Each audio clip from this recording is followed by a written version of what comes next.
Welcome to my channel. I hope you and your loved ones had a wonderful Thanksgiving. I'm actually coming back from my scheduled break a little bit early because some major news sites broke a story that I was actually planning on breaking when I came back on Monday, but since they beat me to it, I'm going to jump into that. First, let's talk about the fact that there is yet again another variant of the COVID-19 virus coming from South Africa, and it looks like England has the first few cases of it. It's called the omicron virus. I'll leave the spelling of it in the comments section. New York has already hit a state of emergencies because of the Delta variant and also the seasonal flu and pneumonia problems that are already compacted because of the extreme weathers and also because of holiday gathering that is usually traditional around this time of the year, but also because of the fact that, also we have a lot of people going indoors, and there's still over 100 million Americans that are still refusing to get vaccinated. Now, I just don't know what the solution is anymore. Because it's not just the United States. Actually, United States and Europe are on the list of the least vaccinated countries. And I really do think it's just plain selfishness at this point.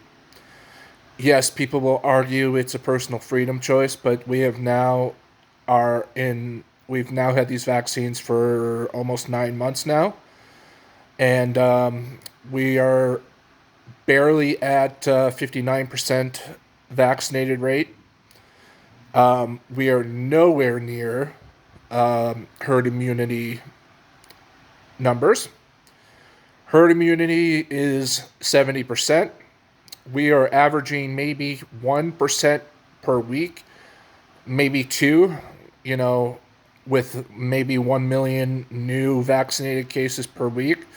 The federal mandates that Biden proposed have been temporarily suspended because of a court ruling in the appellate court in Louisiana. So I just don't know what the solution is to get the unvaccinated vaccinated. You know, Donald Trump is vaccinated. He got vaccinated and he had COVID as well. You know, and also, like in my state, there's certain cities that are going back into crisis care because of the fact that there are so many COVID cases. And this is on top of the fact that hospitals are now experiencing staffing shortages because of the labor problems. I don't know what to do anymore as far because we are now in COVID fatigue as well because there's a lot of red states that have completely done away with any type of mass mandates that which science has shown to help stop the spread of the disease.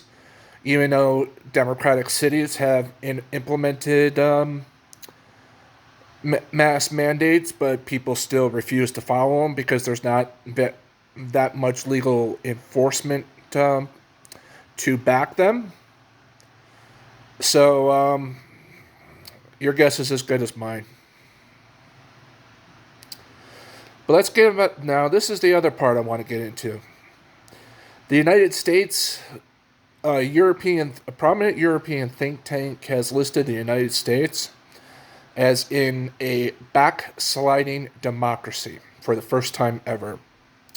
And it's not because of, because of the Trump move, it was a part of it, but it has mostly to do with the authoritarian tendencies. And it highlighted, the Black Lives Matter movement.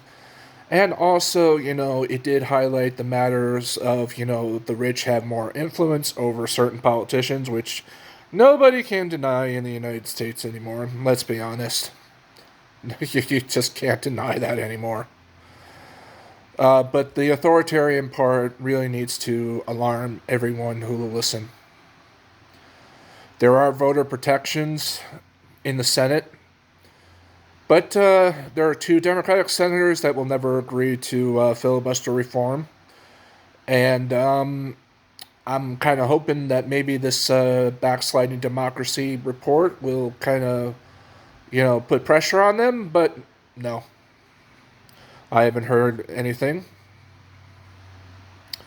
There is a famous saying that the United States will either destroy ignorance or ignorance will destroy the United States.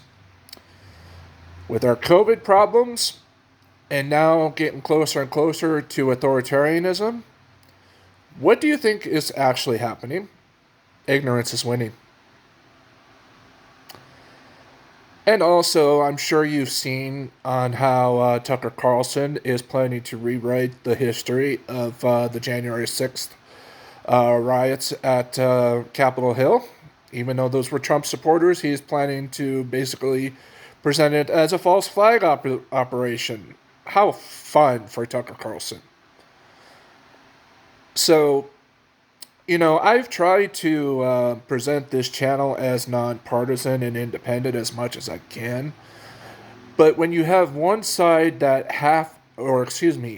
more and more of their party is embracing authoritarian tendencies to get every single vote possible, regardless of how sucky a class of people they are, where do you go back from that? There was a time where I would have never thought any political party would dance to the beat of authoritarianism. But now, Ted Cruz, Josh Hawley, Marjorie Taylor Greene, Lauren Boebert, racism, authoritarianism, Trumpism, they'll dance and sing a tune for those beats. But also, other politicians will dance to the tune of whatever you will say for a certain amount of whatever you'll be willing to donate to their re-election campaigns. So, ignorance is destroying the United States. But the question is, will it be COVID-19 that will be the destroyer of, or will it be the authoritarian regimes? I'm Todd. I'll see you next time. If you like these videos, hit the subscribe button